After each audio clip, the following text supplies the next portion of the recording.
सास, माँ, बहू और बेटी।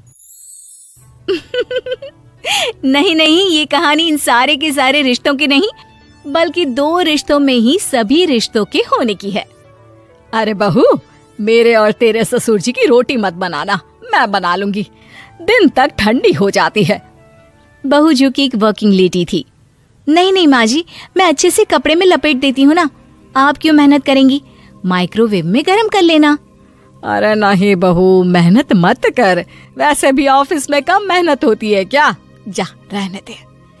लेकिन बहू मानती नहीं, वो सास ससुर की रोटी बना कर ही जाती है।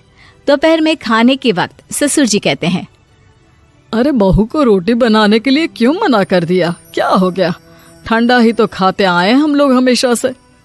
अरे वो क्या है ना, सुबह ऑफिस जाती है, घर का सारा काम करने में वक्त लग जाता है, अरे थकती है वो अलग, तो मैंने सोचा बहाने से ही थोड़ा कम काम करवाऊं। ससुर मुस्कुरा रहे होते हैं। यह तो अच्छा है, बहू को समझना जरूरी है। वक्त बीत रहा था, घर में सब खुश थे कि एक दिन, माँ जी आप शाम को थोड़ा टहलने निकला करें, घर पर रह रहकर हड्डियां जाम होती है, पापा को भी ले जाया करिए, मैं वक्त पर तो आ जाती हूँ। बहू ठीक 5 बजे ऑफिस से घर आ जाती है, फिर चाय नाश्ता बनाकर सास ससुर के साथ बैठती, उन लोगों को सारा दिन का हाल बताती। रात को पति घर आता है। क्या बात है बेटा, ऑफिस से आकर कभी हम लोगों के साथ भी बैठा कर। अरे माँ, दिन रात काम करके मन ही नहीं करता, अगले दिन की फिर तैयारी होती है, आप और पापा ही कमरे में आ जाओ।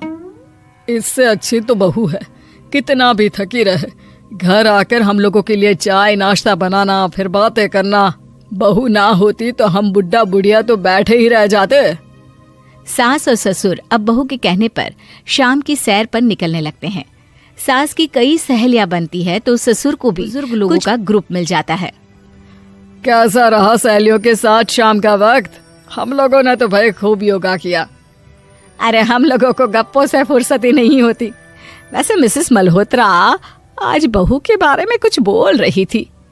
तभी वहाँ ऑफिस से बहू आ जाती है जो जींस और टॉप में होती है। क्या बात है माँ, क्या कह रही थी आपकी सहेली आपकी बहू के लिए? सास इस बार बहू को कुछ अलग तरीके से देखती है और उल्टा सवाल ही दाग देती है। क्या कह रही थी वो हटा, ये बता, तेरे ऑफिस में तो मर्द भी काम करते होंगे ना? बहू जो अब तक मजाक कर रही थी वो सीरियस हो जाती है। मर्द होंगे नहीं माँ जी, मर्द ही ज्यादा हैं, हम 5 ही लड़कियां हैं ऑफिस में। अरे तो अच्छा लगता है क्या ऐसे कपड़े पहनती हो? कल से तुम ना साड़ी पहनकर ऑफिस जाना, और हाँ, शाम का नाश्ता थोड़ा जल्दी बनाया करो, नाश्ता बनाकर बाद में ही ऑफिस के कपड़े चेंज करने जाना। बहू को समझ में नहीं आता कि सास को हो क्या गया है, लेकिन वो कुछ नहीं कहती, सीधे किचन में जाकर चाय नाश्ता बनाती है और सास ससुर को दे देती है।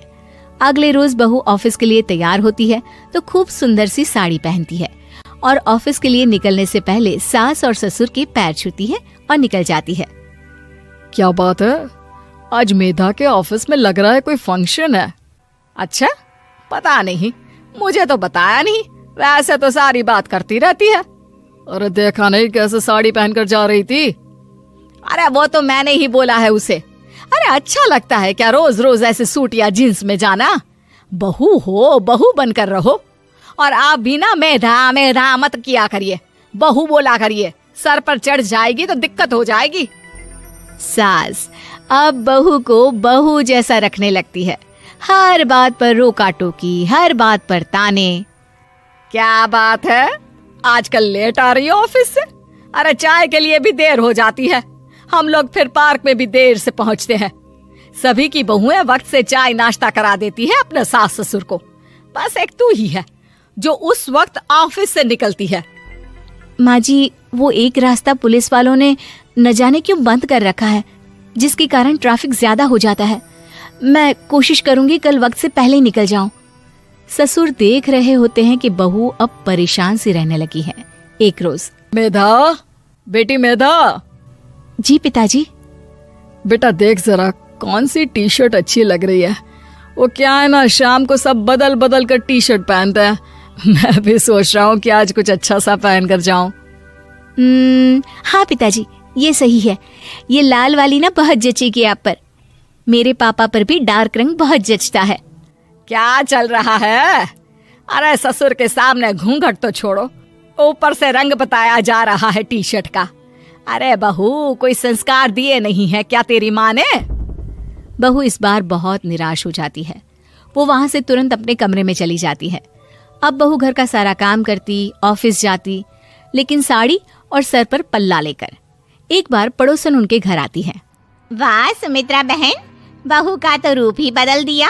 ठीक किया, बहू बहू जैसी ही अच्छी लगती है। अच्छा चलती हूँ मैं। पड़ोसन के जाने के बाद सास बड़ी अकड़ के साथ कहती है, देखा मेरा कमाल, कैसे मैंने मेधा बहू को कंट्रोल में कर लिया। अब बारी ससुर के बोलने की थी। हाँ सुमित्रा, बिल्कुल ये काम तो किया है तुमने, लेकिन कभी सोचा क्या खो दिया? क्या खो दिया? मैंने तो कुछ नहीं खोया जी। खोया है, पहले बहू जब ऑफिस जाती तुम्हारे पैर छूकर तुम्हें गले लगाती, लेकिन अब सिर्फ पैर छूती है। हाँ जी, ये बात तो आप ठीक बोल रहे हैं। पहले घंटों हम लोगों से बात करती, कमरे में ना जाती, ऑफिस से आते ही खुद की चाय, खाना, नाश्ता सब हम लोगों के साथ करती, सारी बात बताती। लेकिन क्या तुम्हें पता है, बहू की तबीयत खराब चल रही है, वो माँ बनने वाली है। ये बात मुझे बेटे ने बताई कि तुम्हें बता दूं। अब सास की आंख में आंसू थे। वो समझ गई थी कि लोगों के कहने में आकर उसने क्या खो दिया। शाम को बहू घर आती है तो माँ किचन में पकोड़े तल रही होती है। अरे माँ जी, आप रहने दीजिए ना, मैं आ तो रही थी। अरे नहीं, जा तू चेंज कर ले, मैं नाश्ता और चाय टेबल पर ही लगा रही हूँ मेधा। सास के मुंह से अपना नाम सुनकर बहू को बहुत अच्छा लगता है। माँ जी, कोई गलती हो गई है क्या? मेरे होते हुए आप काम करे, ये ठीक नहीं है। संस्कारी और समझदार बहू सास को माँ समझती है, लेकिन सास की बेवकूफी उसे सास ही बनाकर रखती है। बहू, मुझे भी थोड़े संस्कार और समझदार बनने का मौका दे, जिससे मैं भी बहू नहीं बेटी को देखूं तुझ में। और हाँ, मेरा होने वाला पोता क्या कहेगा कि दादी ने तो मेरी माँ को बहुत परेशान किया। बहू सास को गले लगा लेती है। नहीं माँ जी, वो कहेगा कि माँ को तो दादी ने बेटी बनाकर रखा है।